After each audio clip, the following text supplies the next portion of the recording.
Salut, c'est Abed et bienvenue dans cette nouvelle vidéo. Alors, sur cette chaîne, nous essayons de démystifier la vente et le business en ligne de façon concrète pour permettre à tous de démarrer enfin une activité sur Internet. Donc, si ça te parle et que ça t'intéresse, donc n'hésite pas à t'abonner. Et ensemble, nous allons aborder pas mal de sujets et des thématiques qui vont te permettre de découvrir plusieurs techniques et faire évoluer ton activité sur Internet. Alors, dans cette vidéo, nous allons parler de comment capturer les emails et les numéros de personnes sur Internet. Donc, moi, j'utilise principalement trois méthodes. Donc, ce sont trois méthodes qui me permettent de capturer des emails et des numéros de téléphone de personnes, de clients, d'éventuels prospects qui peuvent être intéressés par mes produits et mes services sur Internet. Alors, il faut savoir que en ce qui concerne l'email, notamment, l'email, c'est le cœur de mon business de formation. Donc, actuellement, j'ai un business de formation en ligne, étant donné que moi, je suis ingénieur réseau et sécurité. Donc, moi, j'ai un business de formation en ligne pour permettre à d'autres personnes qui sont, par exemple, étudiants ou alors des professionnels d'obtenir une certification. Parce que moi, en parallèle de mes études, moi, j'ai réussi à avoir une certification internationale. C'est une certification internationale de Cisco. Pour ceux qui sont du domaine des technologies, ils vont un peu mieux comprendre. Mais étant donné que moi, j'ai fait cette certification internationale en étant étudiant, donc je propose à d'autres personnes une formation qui leur permet de connaître les outils, de connaître les technologies qu'ils peuvent implémenter pour pouvoir obtenir eux aussi cette certification internationale-là, qu'ils soient étudiants ou bien qu'ils soient des travailleurs. Donc, en fait, par rapport à ce business-là, j'utilise beaucoup l'emailing, c'est-à-dire j'utilise même quasiment exclusivement l'email, c'est-à-dire je communique, la seule façon dont je communique, c'est l'email. Donc l'email, en fait, c'est le cœur de mon business de formation. Et ici, bon, moi j'aime bien les statistiques, donc je vais un peu revenir sur quelques chiffres concernant l'email, pour que tu vois un peu la pertinence à l'heure actuelle d'utiliser une stratégie, par exemple, basée par email si tu veux commencer ton activité. Donc, il faut savoir que 56% des emails sont lus sur les iPhones ou bien dans Gmail. Qu'est-ce que ça veut dire?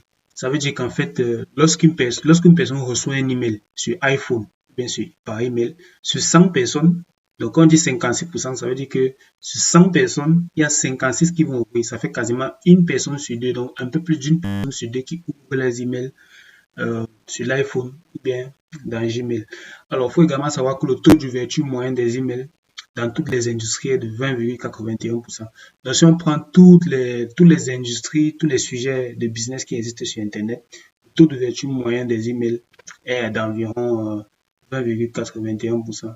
Aussi, autre élément à prendre en compte, c'est que 55% des consommateurs aiment les emails contenant des produits et des offres pertinents. Qu'est-ce que ça veut dire? Ça veut dire que si vous avez un produit ou un service, que vous avez ciblé une population, c'est-à-dire que vous avez obtenu des emails ciblés.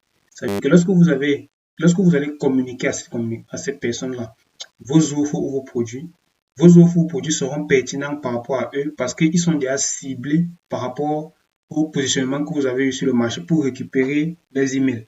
Étant donné que ce sont des emails de personnes ciblées, vos offres seront non pertinentes. Ici, on dit que 55% des consommateurs vont aimer ces emails. Ça veut dire que moi, par exemple, moi, je fais des formations en réseau informatique, étant donné que je suis ingénieur en réseau informatique. Donc, étant donné que je fais des formations en réseau informatique, quand je communique, j'essaie d'obtenir les contacts des personnes qui peuvent être potentiellement intéressées par une formation en réseau informatique.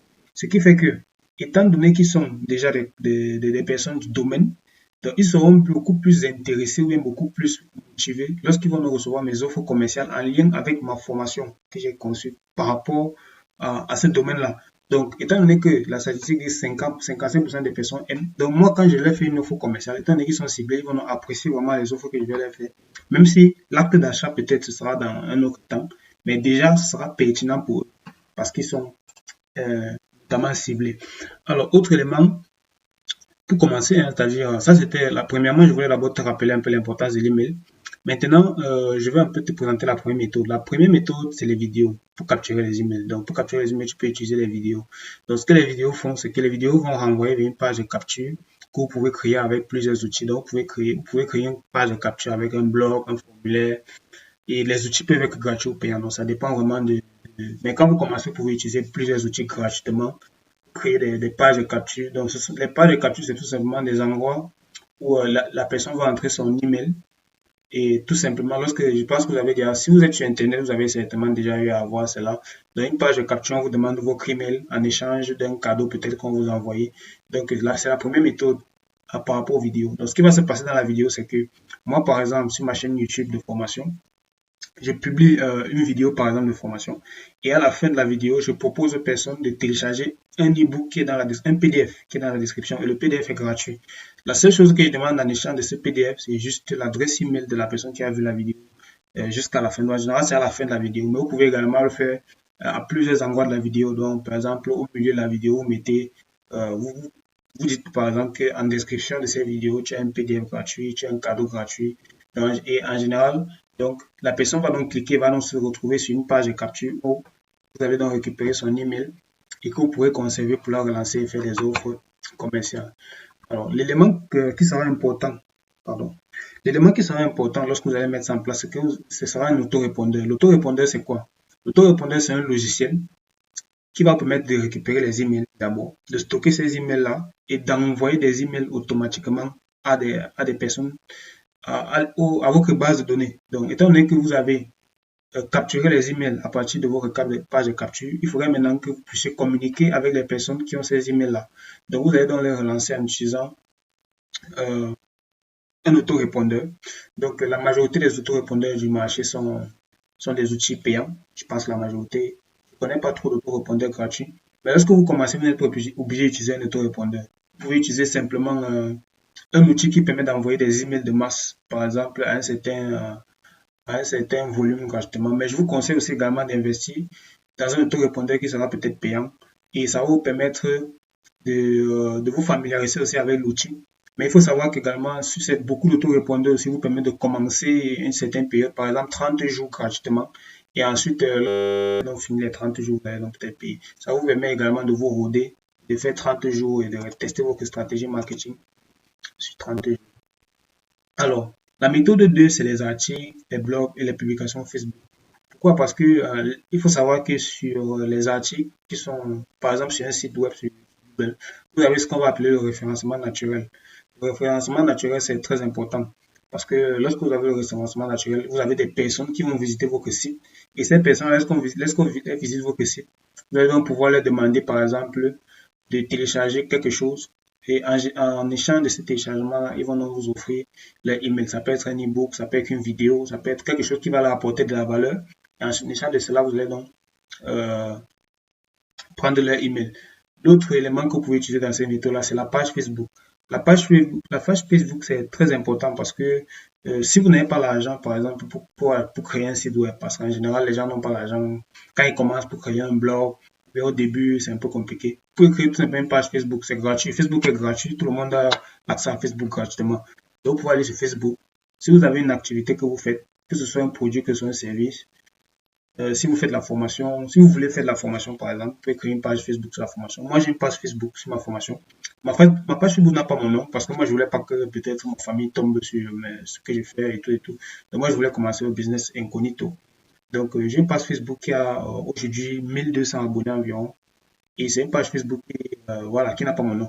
Donc, c'est cette page Facebook-là, donc je fais des publications. Et dans ces publications-là, je fais ce qu'on appelle, je mets donc des liens. Et dans ces liens-là, donc, on a renvoyé vers des pages de capture où je vais donc capturer l'email de mes différents prospects. Et en échange de cela, je vais donc leur donner un cadeau gratuitement.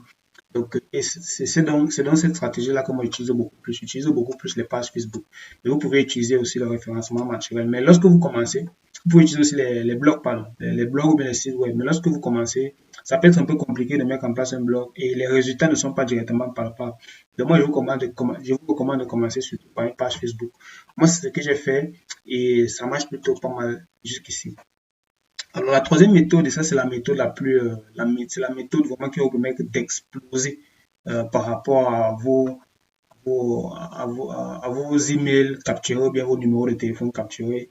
C'est surtout les groupes Facebook. Les groupes Facebook, je ne sais pas comment dire, mais c'est une mine d'or extraordinaire. C'est-à-dire, lorsque vous utilisez bien les groupes Facebook, parce que faut savoir que les groupes Facebook sont ciblés pour toutes les thématiques. Même Facebook, eux-mêmes utilisent les groupes Facebook pour faire de la publicité. Ça veut dire qu'ils utilisent les informations. Ça veut dire que si, par exemple, aujourd'hui, décidez d'entrer dans un groupe Facebook qui parle des chaussures, par exemple. Donc, si vous entrez dans un groupe Facebook qui parle des chaussures, Facebook va donc utiliser le fait que vous êtes ancré dans un groupe Facebook qui parle des chaussures pour vous envoyer des publicités sur vos profils d'actualité par rapport aux chaussures. Par exemple, par rapport maintenant à une nouvelle marque de chaussures qui est sortie. Donc, sachez que les groupes Facebook, c'est extrêmement puissant. Donc, et dans les groupes Facebook, vous avez des personnes qui sont ciblées par rapport à vos thématiques. Par rapport à vos thématiques, tout simplement. Donc, moi, je fais dans les réseaux informatiques. Donc, tout ce que j'ai fait, c'est que je suis allé dans les groupes Facebook qui parlent de mathématiques.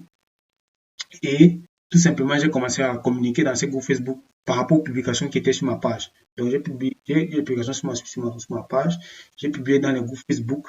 Alors, je ferai peut-être une vidéo pour montrer un peu quelle est la stratégie pour mettre en œuvre parce qu'il peut y avoir certains blocages à ce niveau. Donc, vous pouvez communiquer sur les groupes Facebook par rapport aux publications qui sont sur votre page. Et dans un second temps, vous pouvez créer votre groupe Facebook. Et c'est là où la stratégie devient plus intéressante parce que vous pouvez créer votre groupe Facebook. Mais ça, c'est après avoir créé votre page. Vous créez d'abord votre page. Ensuite, vous créez dans votre groupe Facebook. Et dans votre groupe Facebook, vous allez donc publier les éléments de votre page. Mais ce qui est important avec les groupes Facebook, c'est que pour entrer dans ce groupe Facebook, vous allez donc créer un formulaire. Et c'est là où ça devient intéressant parce que vous créez un formulaire d'entrée et dans ce formulaire-là, vous allez donc demander l'email de la personne qui va entrer et son numéro de téléphone. Sachant que vous avez créé un groupe Facebook ciblé. Moi, en l'occurrence, j'ai créé un groupe Facebook dans mon domaine qui est les réseaux informatiques. Donc, le groupe Facebook est déjà ciblé. Facebook sait déjà ce que je vais faire avec ce groupe. Et maintenant, donc, étant donné que c'est un groupe qui est ciblé, le formulaire, les personnes qui vont entrer dans mon groupe en remplissant le formulaire seront des personnes qui seront qualifiées. Et c'est extrêmement puissant parce que grâce à cette stratégie, moi, par semaine, j'arrive à collecter, s'il y a 100 personnes qui s'inscrivent, qui veulent entrer dans mon groupe, j'arrive à collecter au moins 20%. En général, 20% des personnes laissent leur email. Donc, ça fait 20 personnes sur 100 qui vont laisser leurs emails. Donc, ça me fait 20 emails par semaine automatiquement. Par mois, ça va faire dans les 100 emails. Dans les 80-100 emails. C'est très important parce que ce sont des emails de personnes qualifiées et qui peuvent être intéressées par des futurs offres commerciales que vous allez leur faire. Donc, pour développer normalement votre stratégie par rapport au groupe Facebook, c'est déjà ça, vous créez le formulaire et ensuite, donc, vous allez publier dans d'autres groupes en mettant juste, c'est-à-dire vous allez faire des publications où vous apportez de la valeur et à la fin de vos publications, vous mettez le lien vers votre groupe Facebook, vous mettez le lien de votre page. Quand vous allez donc commencer à implémenter ça progressivement, vous allez vous rendre compte qu'il y a des personnes qui sont dans les groupes Facebook qui seront aussi intéressés par intégrer votre groupe, puisqu'ils sont dans les groupes parce qu'ils ont un certain nombre de problèmes. Et vous, peut-être dans votre groupe, vous allez résoudre ces problèmes. Donc, ils se disent que vous allez résoudre ces problèmes. Ils vont rejoindre votre groupe. Une fois qu'ils vont rejoindre votre groupe, ils vont donc arriver sur le formulaire et ils vont remplir les informations. Et c'est comme ça que vous allez donc collecter des emails de façon automatique quasiment chaque semaine. Et ça ne va faire commenter avec le temps. Parce que lorsque Facebook va se rendre compte que beaucoup de personnes intègrent votre groupe, Facebook va rendre votre groupe beaucoup plus visible. Et c'est ainsi que vous allez pouvoir capturer beaucoup d'informations sur Internet et pouvoir faire des offres commerciales à ces personnes par la suite. Donc, c'est un peu ça par rapport à la stratégie des groupes Facebook. L'avantage, c'est que les contacts sont ciblés et vous aurez donc une plus grande facilité de faire des offres commerciales. Donc voilà, nous arrivons à la fin de cette vidéo. Cette vidéo a fait 14 minutes. Bon, je pense que c'est un temps qui est assez raisonnable. Donc, je vous remercie d'être arrivé jusqu'à la fin. Vous avez un cadeau gratuit en description pour vendre vos compétences sur Internet. Donc, j'ai créé un PDF gratuit. Dans ce PDF-là, vous avez donc les 10 étapes que moi j'ai utilisées pour vendre mes compétences sur Internet. Et en parallèle de mes études et de mon stage. Donc, j'ai pu vendre mes compétences sur Internet et générer un revenu complémentaire. Donc, je vous donne un peu les 10 étapes dans ce PDF-là. Et bien évidemment, si le contenu vous a plu, c'est vrai que c'était un peu long, mais je pense que c'était important de bien détailler un peu comment ça se passe pour apporter aussi le maximum de valeur. Donc, si le contenu vous a plu, je vous invite à vous abonner et à partager parce que ça peut aussi plaire à d'autres personnes. Ça peut aussi débloquer, par exemple, certains mécanismes chez d'autres personnes qui n'avaient pas ces informations-ci et les aider aussi à faire croître leur activité. Donc, je vous remercie pour votre attention. Je vous dis à très bientôt.